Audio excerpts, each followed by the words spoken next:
कड़वी होती है लेकिन फल उसका मीठा होता है। इसे मशहूर फिलोसफर अरस्तू ने कहा है। मैं डॉक्टर अर्पित यादव आपका इस वीडियो में इस प्लेटफॉर्म पे स्वागत करता हूँ। आज का टॉपिक करंट से रिलेटेड है और पेपर 3 से संबंधित है। India post payment bank economic section से है, जीएस 3 पेपर के लिए है। इस पे हम लोग डिस्कस करेंगे कि इंडिया पोस्ट पेमेंट बैंक क्या है, इसके बारे में क्या चीज़ है, ये हाल ही में चर्चा में क्यों रहा है। अब India payment post bank IPPB सितंबर 2018 में गठन हुआ है और ये इसका 5 साल हो गया है और चर्चा में इसलिए बना हुआ है कि 5 साल में ये वित्तीय समावेशन के रूप में महत्वपूर्ण योगदान दिया हुआ है, एक सफल साबित हुआ है। इस चर्चा में हम देखेंगे किन किन पहलू मुझे बात करना है, इन पहलुओं पे हम देखते हैं। चर्चा के बिंदु हमारे हैं इंडिया पोस्ट पेमेंट बैंक क्या है, उसमें हम देखेंगे इसका प्रदर्शन क्या रहा है, हालिया प्रदर्शन क्या रहा है, ये किस रूप से कार्य करता है, इससे प्रॉफिट लाभ क्या रहा है, क्या लाभ है। उसके साथ साथ India post payment bank IPPB की चुनौतियों के बारे में हम लोग बात करेंगे। साथ ही साथ हम लोग बात करेंगे भारत में भुगतान बैंक क्या है, उसका क्या इम्पोर्टेंट रोल है, क्या कि कौन कौन सी सेवाएं उपलब्ध कराता है, उसके बारे में रोल है। लास्ट में हम देखेंगे इसके निष्कर्ष के पहलू में निष्कर्ष निकालेंगे, देखेंगे क्या चीज़ें निकल के आती हैं और एक प्रश्न देखेंगे कि आने वाले एग्जाम में इससे क्या प्रश्न बन सकते हैं। आइए देखते हैं। इंडिया पोस्ट पेमेंट बैंक क्या है। इंडिया पोस्ट पेमेंट बैंक की स्थापना 2018 में हुआ था। ये डाक विभाग और संचार मंत्रालय के तहत संयुक्त रूप से गठित किया गया था। इस पहलू में जो साझेदारी इक्विटी की बात करते हैं, इस पे 100% सरकार की इक्विटी शामिल है, गवर्नमेंट का 100% इसमें इक्विटी शामिल है, प्राइवेट सेक्टर का कोई रोल नहीं है। इसका विजन क्या है, विजन में ये है कि आम लोग जो दूर दराज जो एस्टेब्लिश बैंकों तक नहीं पहुंच पाते हैं, वहां तक पहुंचना, आम लोगों तक सुलभ, सरल, किफायती और विश्वसनीय बैंक का पहुंच होना। ये IPPB कार्य कैसे करता है उसके बारे में। बैंकिंग विनिमय अधिनियम 1949 के नियामक ढांचे के तहत ये कार्य करता है। उसमें रेगुलेशन एक्ट जो सारी चीजें बनाए गए हैं उसके अंतर्गत ये कार्य करता है। और RBI की लाइसेंसिंग सिस्टम जो है उसमें, और इसे एक अनुसूचित भुगतान बैंक के रूप में दर्जा दिया गया है। उसी में एक चीज है कि वित्तीय उत्पादों का ये सेट करता है, उसको सुरक्षित करता है, प्रदान करता है, जिसमें बचत और चालू खाते, प्रेषण, धन हस्तांतरण, साथ ही साथ आधार सक्षम भुगतान प्रणाली शामिल है। जैसे कि आज डिजिटल युग में हम देखते हैं कि जो ऑफलाइन बैंकिंग होता था, बैंक जाने पर ही सारी चीज़ें हमारे चेक भुनाए जाते थे, हम कैश ले सकते थे। लेकिन आज का युग ये है कि आप मोबाइल से पेटीएम, QR कोड, फोन पे, अदर और आधार के माध्यम से आपके पास कोई आधार आपका अकाउंट से लिंक है तो आप उससे आप कैश कर सकते हैं, ट्रांजैक्शन कर सकते हैं। वो इंडिया पोस्ट पेमेंट बैंक में भी लागू किया जा रहा है उसी तरह।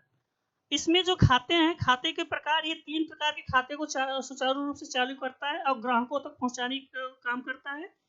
खाता पहला है नियमित खाता, दूसरा मूल बचत बैंक जमा खाता BSBDA, तीसरा खाता है मूल बचत बैंक जमा लघु खाता। ये इसी का एक छोटा फंक्शन केंद्र है। अगला हम लोगों को चर्चा है IPPB का प्रदर्शन क्या रहा है। प्रदर्शन में हम ये देखते हैं कि पूरे देश में लगभग 6 करोड़ से अधिक खाते खोले गए हैं इसमें, और एक अभी आप लोग देखे होंगे कि भारत में एक विजन चलाया गया है आकांक्षी जिला। उसके तहत आकांक्षी जिलों में भी इसके लगभग 96 लाख खाते खोले जा चुके हैं। और आईपीबी का प्रदर्शन ये रहा है कि ये दूर दराज तक निर्बाध बैंकिंग सेवा प्रदान करने में भी सफल रहा है। लगभग 1.9 लाख डाकियों और ग्रामीण डाक सेवकों के माध्यम से स्मार्टफोन यूजर्स और बायोमेट्रिक उपकरणों के माध्यम से उनको बैंकिंग सुविधा प्रदान की जा रही है। डाकघर पूरे भारत में, डाकघरों की अगर बात करें, पूरे भारत में लगभग कुल 1.37 लाख बैंकिंग वित्तीय सेवाओं को सुचारू रूप से संचालित कर रहे हैं। अब हम बात करते हैं आईपीपीबी से लाभ क्या है, प्रॉफिट की बात करते हैं। प्रॉफिट में ये है पूरे भारत में शाखाओं को व्यापक नेटवर्क एक जाल बिछाया जा रहा है ताकि एक सुलभ और आसान बैंकिंग प्रणाली सुविधा मिल सके। ग्रामीण क्षेत्रों में बैंकिंग सुविधा का विस्तार किया जाएगा। डाकिया के माध्यम से सेवाओं का अंतिम मील तक, अंतिम मील का तात्पर्य ये है कि शहर तक ही न शामिल रहे, एकदम ग्रामीण स्तर के निचले लेवल तक, एकदम अंतिम व्यक्ति तक इसकी सुचारू रूप से आसान पहुंच होना चाहिए। इसमें महत्वपूर्ण जो रोल प्ले कर रहे हैं ग्रामीण डाक सेवक हैं। ग्रामीण डाक सेवक हर चीज़ों को लेकर के वहाँ पे पहुँचते हैं। इसमें मोबाइल बैंक का भी काम किया जा रहा है। उनको एक मुहिम चलाई गई है, मुहिम है दरवाजे पे बैंकिंग। दरवाजे पे बैंकिंग मुहिम के तहत इस सुविधा को प्रदान किया जा रहा है। प्रभावी DBT direct benefit transfer. IPBB digital लेन देन और प्रत्यक्ष लाभ हस्तांतरण डीबीटी के माध्यम से लोगों को बढ़ावा देती है, और जो कि भारत सरकार की मुहिम रहा है जिसमें कि करप्शन को कम करने में एक सहायक उपकरण के रूप में साबित हुआ है। हम बात करें आईपीबीबी से तो उसमें विश्वसनीयता बरकरार है, क्योंकि अभी बहुत मामले में देखा जाता है और यहाँ पर भी ये जमीनी स्तर भी सच है कि जो डाक सेवक हैं कहीं न कहीं वो उसी गांव, उसी आसपास के क्षेत्र से जुड़े होते हैं। एक जनरली उस गांव का एक मेंबर होने की वजह से ग्रामीण आबादी का एक अभिन्न अंग बने हुए हैं। ये विश्वसनीयता को दर्शाता है। इसकी चुनौतियों पे हम डिस्कस कर लेते हैं। चुनौतियां क्या है? आईपीपीबी और अन्य निजी बैंकिंग संस्थाओं में आपस में प्रतिस्पर्धा बनी हुई है, क्योंकि जो इंडिया पोस्ट पेमेंट बैंक है वो डाक सेवा चीज़ें के माध्यम है, और मार्केट में बहुत सारे गवर्नमेंट और प्राइवेट बैंकें उपलब्ध है। दोनों की आपस की चुनौतियां, प्रतिस्पर्धा बनी हुई है, एक चुनौती। दूसरी चुनौती है कि गांव में ग्रामीण आबादी जो है वो वित्तीय साक्षरता में अभी सक्षम नहीं हुई, क्योंकि पूर्ण रूप से वो वैसे भी साक्षर नहीं है। तो वो वित्तीय साक्षरता का अभाव भी है, जो कि एक अपर्याप्त बुनियादी ढांचा को क्रिएट करता है, बनाता है। ये भी है। तीसरा हम देखते हैं प्रौद्योगिकी कि निरंतर रूप से लगातार हम प्रौद्योगिकी में आगे बढ़ते जा रहे हैं, लेकिन प्रौद्योगिकी की, टेक्नोलॉजी की जानकारी का अभाव जो है वो एक इम्पोर्टेंट रोल। और साथ ही साथ जैसे हम लोग टेक्नोलॉजी की दुनिया में आगे बढ़ रहे हैं धीरे धीरे, और जितना तेज आ रहा है वैसे तेज साइबर क्राइम भी बढ़ता जा रहा है। ये एक चुनौतियां साबित होगी इसके लिए। आगे हम बात करते हैं कि भारत में भुगतान बैंक का क्या रोल है।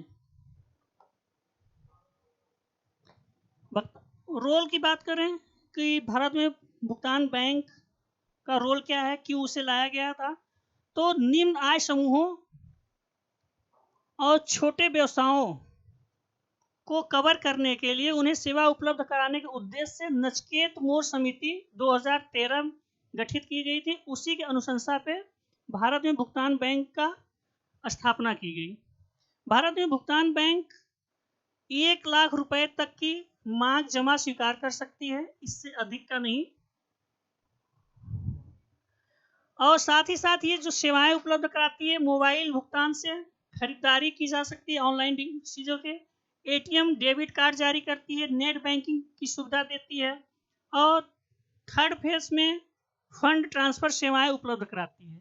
हालांकि भारत में भुगतान बैंक जो है सावधि जमा, आवर्ती जमा, एनआरआई जमा, जो एनआरआई है उनके जमा अवधि, और अग्रिम ऋण और क्रेडिट कार्ड जारी नहीं करती है, प्रतिबंधित है इसको जारी करने का। निष्कर्ष में हम देखेंगे कि आईपीपीबी का रोल क्या है। ये एक रोल निभाएगा गेम चेंजर के रूप में, बैंकिंग सिस्टम में एक गेम चेंजर के रूप में इसका रोल है और रोल प्ले करेगा। साथ ही साथ प्रतिस्पर्धा को बनाए रखने में महत्वपूर्ण योगदान देगा। जो प्राइवेट बैंकें हैं, कई बैंकें हैं जो कि अभी आती हैं, कम टाइम में ज़्यादा मुनाफा का लालच दे करके लोगों को बेवकूफ़ बना के चली जाती हैं। कई नाम तो यहाँ लेना उचित नहीं होगा, लेकिन सभी लोग जानते हैं। तो उस प्रतिस्पर्धा को बनाए रखेगा और एक कुशल बुनियादी ढांचा ग्रामीण स्तर पर क्रिएट करने में महत्वपूर्ण रोल अदा करेगी। साथ ही साथ धन प्रबंधन, घर में लोग पैसा रखे रहते हैं, चोरी हो जाता है, डकैती पड़ जाती है, तो वो पोस्ट पेमेंट बैंक के माध्यम से उसे सिक्योर किया जा सकता है और डाक कर्मचारियों का प्रशिक्षण दे करके उन्हें और कुशल बनाया जा सकता है। ग्रामीण जनता के बीच कैशलेस लेन देन, आज भी ग्रामीण जनता के बीच डिजिटल साक्षरता कम होने के बावजूद भी लेन देन कैशलेस हो गया है, उसको बढ़ावा दिया जा रहा है। आगे हम देखते हैं कि इस पे प्रश्न क्या बन सकता है। प्रश्न हमारा है, भारत में भुगतान बैंकों पीबी के संदर्भ में निम्नलिखित कथनों पर विचार करें।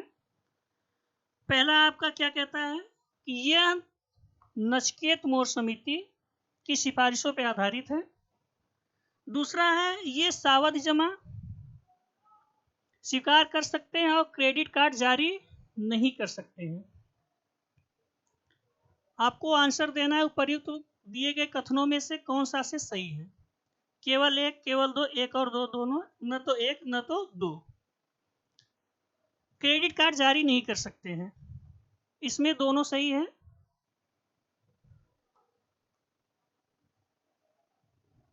Thank you.